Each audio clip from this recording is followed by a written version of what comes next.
पूरी दुनिया विश्वास की एक अटूट डोर पर टिकी होती है। अगर विश्वास कहीं से भी डगमगाता है, विश्वास कहीं से भी टूटता है, तो एक बहुत बड़े क्राइम को अंजाम दिया जाता है। दोस्तों, आज की घटना जो मैं आपको बताने जा रहा हूं, इसमें एक औरत अपने परिवार को, अपने घरवाले के, सबके विश्वास को तोड़ डालती है और होता है वहां पर एक इतना बड़ा कांड कि उस पति को सदा सदा के लिए मौत की नींद सुला दिया जाता है। दोस्तों, अगर आप पूरा मामला जानेंगे तो एक बार के लिए आपको भी डर लगने लगेगा कि ऐसी औरतें भी हमारे इस जहां में होती हैं। तो दोस्तों, जानते हैं पूरा मामला क्या था। नमस्कार, जय हिंद। आप देख रहे हैं APH न्यूज़ राहुल रावत के साथ। तो दोस्तों, आज की जो मैं हकीकत की घटना आपको बताने जा रहा हूं, उत्तराखंड के देहरादून की है। यहाँ पर एक रायवाला थाना क्षेत्र है। रायवाला थाना क्षेत्र के अंतर्गत एक गांव आता है, खाड़ गांव। ये खाड़ गांव की हकीकत की घटना है। यहाँ पर दीपक नेगी, जिसकी उम्र होती है 31 साल, उसकी पत्नी अंकिता नेगी, जिसकी उम्र होती है 28 साल, और इनके 2 बच्चे होते हैं। साथ में ही इनका देवर और देवरानी और उनका एक बच्चा। बड़े अच्छे से इनका परिवार चल रहा होता है। और 10 मई 2022 की रात को करीब 2 बजे का वक्त होता है जब अंकिता अपने देवर के दरवाजे को खटखटाती है और जोर जोर से चिल्लाने लगती है और कहने लगती है कि तुम्हारे भाई के साथ में क्या हुआ है, उसको हार्ट अटैक आया हुआ है, एक बार जल्दी से भाग कर आओ। इस पर जो देवर जितेंद्र होता है, उसकी पत्नी सोनी, दोनों भागकर उस भाई के कमरे में पहुंच जाते हैं। जैसे ही दीपक नेगी को देखा जाता है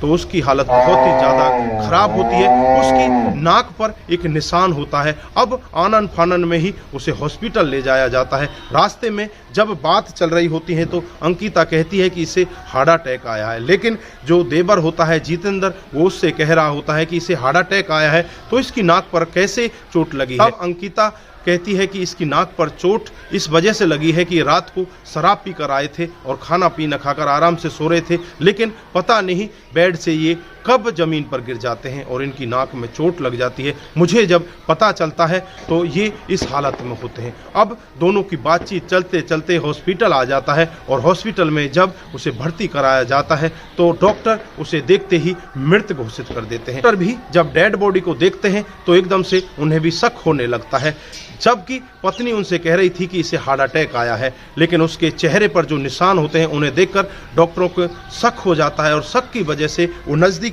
रायवाला पुलिस स्टेशन में खबर कर देते हैं और पुलिस वहां पर मौके पर पहुंच जाती है। जब पत्नी से पूछताछ करती है तो पत्नी यही कहती है कि इनको हार्ट अटैक आया है, लेकिन डॉक्टर साहब हार्ट अटैक के लिए मना करते हैं और उसके पोस्टमार्टम की राय देते हैं। लेकिन जो पत्नी होती है वो पोस्टमार्टम के लिए मना करती है। वो यही कहती है कि मेरे पति मर चुके हैं, मैं इनकी अब चीड़ फाड़ नहीं कराना चाहती, मैं इनका दाह संस्कार कराना चाहती हूँ।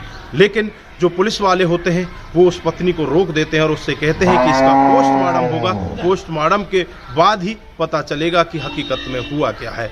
लेकिन पोस्टमार्टम आने में थोड़ा टाइम लग जाता है। उस बीच में पुलिस अपनी तरफ से पूरी जांच पड़ताल में लग जाती है, छानबीन करने लगती है कि हकीकत में हुआ क्या है। लेकिन पुलिस वालों को भी कहीं से कोई क्लू नहीं मिलता और 15 मई 2022 को जब पोस्टमार्टम की रिपोर्ट आ जाती है, पोस्टमार्टम की रिपोर्ट आने के बाद खुलासा होता है कि इसका गला दबाकर हत्या की गई है। तो पुलिस एकदम से हरकत में आ जाती है और पत्नी अंकिता के पास पहुंच जाती है और अंकिता से पूछताछ करने लगती है कि तुम तो बता रही थी कि इसकी हार्ट अटैक से मौत हुई है, लेकिन इसकी मौत तो गला दबाने से हुई है, तुमने इसके साथ में क्या किया है। अब पुलिस भी हरकत में आ जाती है, लेकिन पुलिस अंकिता को इस बयान पर अरेस्ट नहीं कर सकती। फिर इंटरनल जांच करती है और इंटरनल जांच में CDR रिपोर्ट निकाली जाती है। CDR रिपोर्ट से पता चलता है कि ये सतेंद्र नाम के एक लड़के से बातचीत करती है जो श्यामपुर गांव का ही रहने वाला है। अब पुलिस तुरंत ही हरकत में आ जाती है।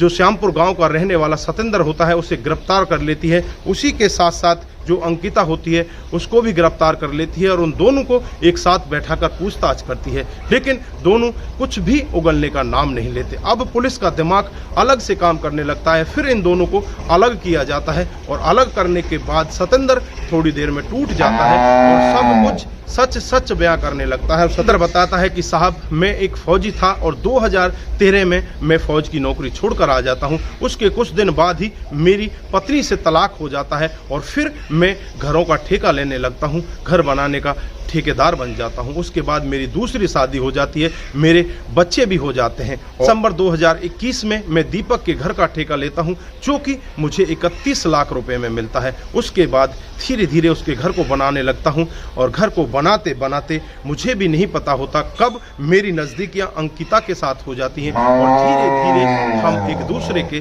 संबंधों में होने लगते हैं, एक दूसरे के साथ प्यार प्रसंग में आ जाते हैं, हम एक दूसरे के साथ मिला जुला करते हैं। इस सब के बारे में दीपक नेगी को पता चल जाता है। फिर दीपक अपनी पत्नी को बैठाकर समझाता है, अंकिता मानने वाली नहीं होती, हम फिर भी छुप छुप कर मिला करते हैं। के बाद ये मामला पूरे गांव में आग की तरह फैल जाता है। फिर मुझे घर से आने से रोक दिया जाता है, मैं दीपक नेगी के घर नहीं जाया करता। उसके बावजूद फिर फोन पर हम बातचीत किया करते हैं। उसके बाद जब दीपक नेगी अपने घर पर नहीं होता, तब मैं उसकी पत्नी से मिलने चला जाता हूं। और एक दिन का वाकया होता है 10 मई 2022 को रात को करीब 12 बजे, जब दीपक अच्छे से सो जाता है खाना पीना खाकर। उस दिन उसने शराब भी पी रखी थी, तो इसकी पत्नी अंकिता नेगी मेरे पास फोन करती है और फोन करके मुझे बुलाती है। मैं उसके घर पहुंच जाता हूं और दूसरे कमरे में जाकर संबंध बनाने लगते हैं। और जैसे ही दीपक नेगी एक बार उठता है तो वो अपनी पत्नी को देखता है कि उसकी पत्नी बेड पर नहीं है। वो बगल के कमरे में जाकर देखता है, हम दोनों को ऐसी आपत्तिजनक स्थिति में देखता है जिसे देखकर एकदम से उसकी आंखें फटी की फटी रह जाती हैं और एकदम से वो अपनी पत्नी को मारने लगता है। अब हमें दोनों को कुछ भी नहीं सूझ रहा था कि हम करें तो क्या करें। फिर मैं उसको पकड़ता हूं और उसकी पत्नी भी उसे पकड़ती है। दोनों पकड़ कर उसे कमरे के अंदर खींच कर ले जाते हैं। उसके मुंह को कपड़े से दबाया जाता है और तब तक दबा कर रखा जाता है जब तक कि उसके प्राण नहीं निकल जाते। उसके बाद उसके बेड पर जाकर लेटाया जाता है। उसके बाद मैं यहाँ से फरार हो जाता हूँ। जब सतेंद्र पुलिस को यह पूरा मामला बता रहा होता है तो पुलिस के पैरों तले भी जमीन खिसक जाती है कि एक पत्नी अपने बॉयफ्रेंड के साथ मिलकर इतना घिनौना काम भी कर सकती है। दोस्तों, जब आसपास के लोगों को ये पूरा मामला पता चलता है तो सभी यही कह रहे थे कि ये पत्नी ने बहुत ही गलत काम किया है। यहाँ पर जो इसका बॉयफ्रेंड है, इसने भी बहुत गलत काम किया है। अपनी पत्नी के होते हुए दूसरी पत्नी पर नजर रखता है और उसके साथ इस तरह के अवैध संबंधों में होता है। तो दोस्तों, यहाँ पर आप क्या कहना चाहते हैं? आपकी जो भी राय है कमेंट बॉक्स में जरूर दीजिएगा। दोस्तों, इस घटनाक्रम को सुनाने का उद्देश्य किसी को बरगलाना, किसी को बहकाना, किसी पर किसी प्रकार का दबाव बनाना नहीं है। हमारा उद्देश्य बस यही है कि आप लोग जागरूक हों और ऐसे क्राइम के बारे में जानें जो डे बाय डे हमारे समाज में बढ़ते जा रहे हैं। दोस्तों, आज के लिए बस इतना ही। फिर मिलते हैं किसी नए मूड के साथ। तब तक के लिए आप अपना ख्याल रखें, अपने परिवार का ख्याल रखें, सतर्क रहें, सावधान रहें और ऐसे क्राइम को अपने आसपास ना करें। नमस्कार, जय हिंद, जय भारत।